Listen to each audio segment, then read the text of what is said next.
इसलिए इस प्रकार के आश्रमों में आने का एक अपना महत्व होता है और सचमुच इस आश्रम में आकर मुझे केवल सुखद अनुभूति ही नहीं हुई है बल्कि आध्यात्मिक अनुभूति हुई है। इस आश्रम का जहां तक प्रश्न है, आप सब जानते हैं कि यह आश्रम एक महान परंपरा का वाहक है, महान परंपरा का वाहक है। हजारों वर्ष से यह परंपरा चली आ रही है और आप सब सौभाग्यशाली हैं कि इस प्रकार की महान परंपरा से जुड़ने का आपको अवसर प्राप्त हुआ है। आज मुझे परम कृपालु देवश्री रामचंद्र जी का जो स्थान है, यहां पर आकर सचमुच मुझे बहुत ही सुखद अनुभूति हुई है और मैं मानता हूं कि यह मेरा अपने में एक सौभाग्य है कि यहां आने का मुझे अवसर मिला है। मुक्ति का मार्ग, मुक्ति का मार्ग, मनुष्य की अंतिम इच्छा क्या होती है? जीवन के सारे बंधनों से वह मुक्त हो जाए, यही मनुष्य की इच्छा होती है। और इसी चीज को स्वामी जी ने, मुक्ति का रास्ता जो लगभग 2500 वर्ष पहले भगवान महावीर ने दिखाया था, लगभग 150 वर्ष पहले श्रीमद राजचंद्र जी ने उसे फिर से दिखाया।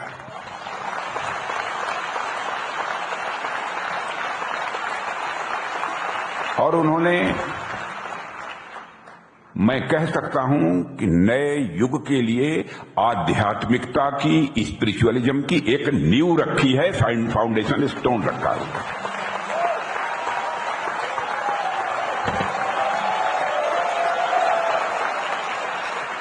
और उनके द्वारा लिखा गया आत्मसिद्धि शास्त्र आज भी हम जैसे लोगों का मार्गदर्शन करता है। आज भी केवल हम ही लोगों का नहीं, उनका जो आत्मसिद्धि शास्त्र है पूरे विश्व का मार्गदर्शन कर सकता है। मैं महान संत, कवि, दार्शनिक एवं समाज सुधारक श्री राजचंद्र जी की पावन स्मृति को शीश झुकाकर विनम्रता पूर्वक नमन करता हूं। और देवीय सज्जनों,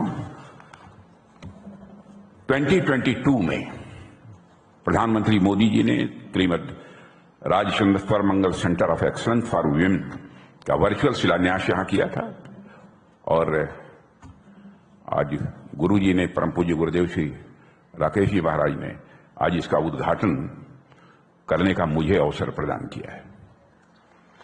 मैं अपना सौभाग्य मानता हूं। मुझे यह बताया गया है कि यह सेंटर 11 एकड़ में फैला हुआ है और यहां एक ही छत के नीचे स्किल डेवलपमेंट, कौशल विकास, आजीविका और नेतृत्व विकास आदि के लिए महिलाओं को सहायता प्रदान की जाती है और भविष्य में भी की जाएगी। मैं मिला हूं जो हमारी आदिवासी बहनें, बेटियां यहां काम कर रही थी।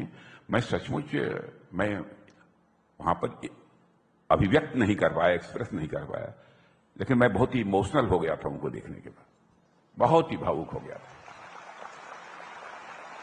और उनके चेहरे पर मुस्कान, क्या बात है।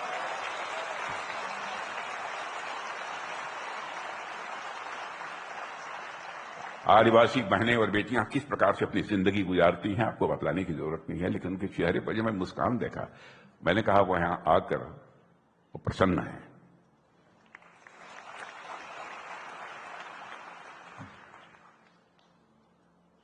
मैं समझता हूं कि उनकी कैपेसिटी बिल्डिंग की जा रही है, ये बहुत ही श्रेष्ठ कार्य है। और उन्हें पारंपरिक शिल्प से लेकर आर्टिफिशियल इंटेलिजेंस जैसे, हमको बतलाया हमारे स्वामी आत्मर्पित नेमी जी ने कि आर्टिफिशियल इंटेलिजेंस जैसे क्षेत्रों में भी उनको प्रशिक्षण दिया जा रहा है। मुझे आश्चर्य हुआ।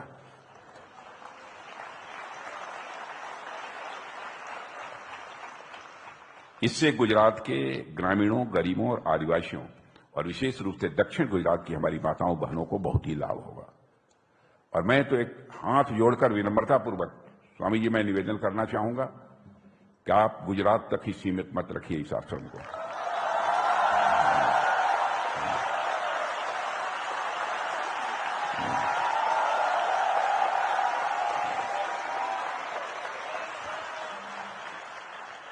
ले जाइए भारत, आगे आने वाली पीढ़ी इसको ले जाएगी पूरे विश्व में।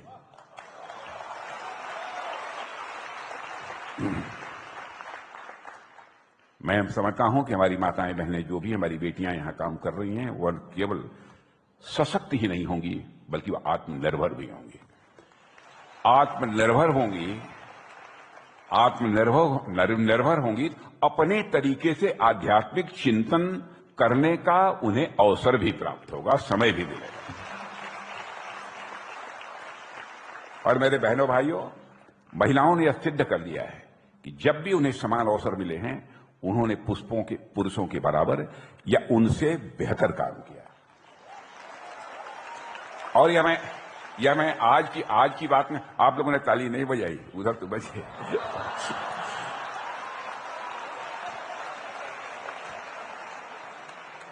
मैं जानता हूं, मैं गुजरात की ही ईलाबेन भट्ट जी को याद करना चाहता हूं, जिन्होंने अपने संस्थान सेवा से अनगिनत महिलाओं को आर्थिक स्वतंत्रता दिलाई है और उन्होंने स्वावलंबी भी बनाया है। इसी तरह हम सभी ने लिज्जत पापड़ का नाम, गुजराती लोग तो अच्छी तरह जानते हैं लिज्जत पापड़, और एक बार प्रधानमंत्री जी ने हम लोग को भी लिज्जत पापड़ खिलाया था। लिज्जत पापड़ का नाम बहुत ही पुराना है, इसे जयंती बेन ने शुरू किया था, मुझे बताया गया। और इस उद्यम ने गुजरात की न जाने कितनी माताओं बहनों की आर्थिक हालात को बदल दिया, आर्थिक दृष्टि से लिज्जत पापड़ ने बदल दिया। और मैं मानता हूं कि निश्चित रूप से यहां खुलने वाला यह centre of excellence women entrepreneurship, महिला उद्यमिता को और मजबूती देगा, मैं ऐसा मानता हूं।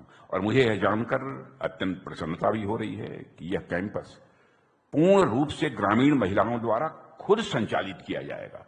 यह तो हमारे लिए बहुत ही आश्चर्य की बात है, और विश्व में ऐसा कहीं कोई सेंटर नहीं देखने को नहीं मिलेगा।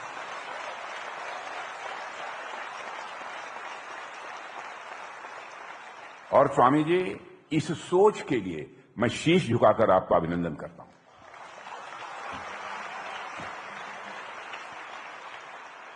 मैं मानता हूं यह विमेन एम्पावरमेंट का तो एक अच्छा उदाहरण है ही। विमेन लेड डेवलपमेंट, यानी महिलाओं के नेतृत्व का विकास जिसे कहते हैं, का भी अपने में, विमेन लेड डेवलपमेंट का भी एक बहुत ही यह बेहतरीन उदाहरण है। महिला सशक्तिकरण के सामाजिक और आर्थिक दोनों पहलू होते हैं। सामाजिक भी होता है महिला सशक्तिकरण का, ताकि समाज में उनको सम्मान मिले, आर्थिक दृष्टि से भी मजबूत हो। सामाजिक और आर्थिक दोनों ये पहलू होते हैं।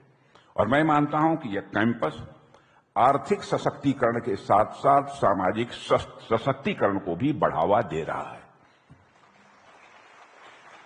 जब यहां ट्रेंड महिलाओं द्वारा बनाए गए जो प्रोडक्ट्स होते हैं वैश्विक बाजारों तक पहुंचेंगे, तो आत्मनिर्भर भारत की पहल जो हमारे प्रधानमंत्री ने चलाई है, उसको काफी बल मिलेगा। और बार बार हमारे मोदी जी जो कहते हैं वोकल फॉर लोकल, मैं समझता हूं वोकल फॉर लोकल को भी बढ़ावा मिलेगा। और मैं कामना करता हूं, ईश्वर से प्रार्थना करता हूं कि यह सेंटर अपने मिशन में सफल सिद्ध न हो, केवल सफल सिद्ध ही न हो, बल्कि इस मिशन में पूरे विश्व का नेतृत्व करे। मैं गुरुदेव श्री राकेश जी महाराज को इस महान कार्य के लिए उनका पुनः अभिनंदन करता हूं, क्योंकि मैं शुभकामनाएं नहीं दे सकता हूं, मैं बहुत अदना हूं, मैं शुभकामनाएं नहीं दे सकता, उनका अभिनंदन ही कर सकता हूं। मैं उनका अभिनंदन करता हूं। और साथियों, श्रीमद राधचंद्र जी के पद चिन्हों पर चलते हुए गुरुदेव श्री राकेश जी ने समाज सेवा और आध्यात्मिकता के क्षेत्र में जो किया है वह अभूतपूर्व है, जो कर रहे हैं वह भी अपने में अभूतपूर्व है। और गुरुदेव श्री राकेश जी ने श्रीमद रामचंद्र मिशन धर्मपुर की स्थापना करके भगवान महावीर की शिक्षाओं को विश्व भर में फैलाने का एक अभियान प्रारंभ किया है। और श्रीमद रामचंद्र जी के ज्ञान प्रवाह को सदैव जारी रखा जाए, यह उनका सोच है, यह उनकी विचार है। गुरुदेव श्री राकेश जी द्वारा किए जा रहे ये सब सारे कार्य मानवता की शांति और समरसता, मानवता को शांति और समरसता की ओर ले जाने के लिए समर्पित हैं। मैं ऐसा मानता हूं। श्री राकेश जी के सभी कार्य श्रीमद रामचंद्र जी को जहां पर सच्ची श्रद्धांजलि भी है, वहीं पर उनकी लिगेसी भी जीवित रखने का वह काम कर रहे हैं। देवियों और सज्जनों, श्रीमद रामचंद्र जी के व्यापक धर्म ज्ञान और चारित्रिक बल से अभी अभी आपने देखा होगा, इसमें जब वो वीडियो चल रही थी, महात्मा गांधी उनके धर्म ज्ञान और चारित्रिक बल दोनों से बहुत ही प्रभावित थे, बहुत प्रभावित हुए थे। और उन्होंने कहा कि स्वामी रामचंद्र जी के साथ बैठने के बाद एक हमको भी प्रेरणा प्राप्त हुई है, स्वयं महात्मा गांधी ने कहा है। श्रीमद राजचंद्र जी को महात्मा नो महात्मा, महात्माओं का महात्मा भी कहा जाता है। देवी और सज्जनों, उनसे पहली भेंट में ही गांधी जी को पता लग गया था कि वो अत्यंत चरित्रवान और ज्ञानी पुरुष हैं, और केवल चरित्रवान और ज्ञानी पुरुष ही नहीं है, बल्कि वो आध्यात्मिक पुरुष भी हैं। गांधी जी के जीवन में अहिंसा के मूल्य का विकास में श्रीमद राजचंद्र जी का एक बहुत बड़ा कंट्रीब्यूशन है। और गांधी जी ने अपनी जीवनी में इस बारे में लिखा है। जो गांधी जी ने लिखा है उसी को मैं पढ़ देना चाहता हूं, उसी को मैं आप सबके समक्ष पढ़ना चाहता हूं। गांधी जी ने लिखा है उनके बारे में, जिस पर मैं मुग्ध हुआ था, जिस पर मैं मुग्ध हुआ था वह था उनका गंभीर शास्त्र ज्ञान, उनका शुद्ध चरित्र और आत्मदर्शन की उत्कट लगन। आत्मदर्शन, इंट्रोस्पेक्शन। और बात को मैंने पाया कि वह आत्मदर्शन के लिए ही जीते थे। ऐसे ही लोग आध्यात्मिक कहे जाते हैं, ऐसे ही लोग आध्यात्मिक कहे जाते हैं। और गांधी जी के जीवन में दक्षिण अफ्रीका प्रवास के दौरान एक ऐसा भी समय आया जब ये गहरे आध्यात्मिक और वैचारिक उथल पुथल से गुजर रहे थे। और देवियों सज्जनों, इस अवधि में उन पर धर्म परिवर्तन के लिए लगातार दबाव भी बनाया गया, जिसके कारण उनके मन में हिंदू धर्म को लेकर कुछ प्रश्न भी उनके मन में खड़े हो गए। उस समय श्रीमद राजचंद्र जी ने ही उनकी जिज्ञासाओं को शांत किया था। इसीलिए मैं कहता हूं, यह आश्रम कोई सामान्य आश्रम नहीं है। श्रीमद राजचंद्र जी ने उन्हें समझाया था कि जिन मूल्यों और उत्तरों की वो खोज कर रहे थे वे सभी हिंदू धर्म के भीतर ही निहित हैं। श्रीमद राजचंद्र जी ने गांधी जी को धैर्य रखने और हिंदू धर्म को गहराई से अध्ययन करने की सलाह भी दी थी। श्रीमद राजचंद्र जी ने गांधी जी को लिखा था, किसी अन्य धर्म में हिंदू धर्म की सूक्ष्म और गहन विचारधारा, आत्मा की दृष्टि या उसकी उदारता नहीं है। श्रीमद राजचंद्र जी ने मात्र 34 वर्ष की आयु में ही देह त्याग दी, आप सब लोग जानते हैं।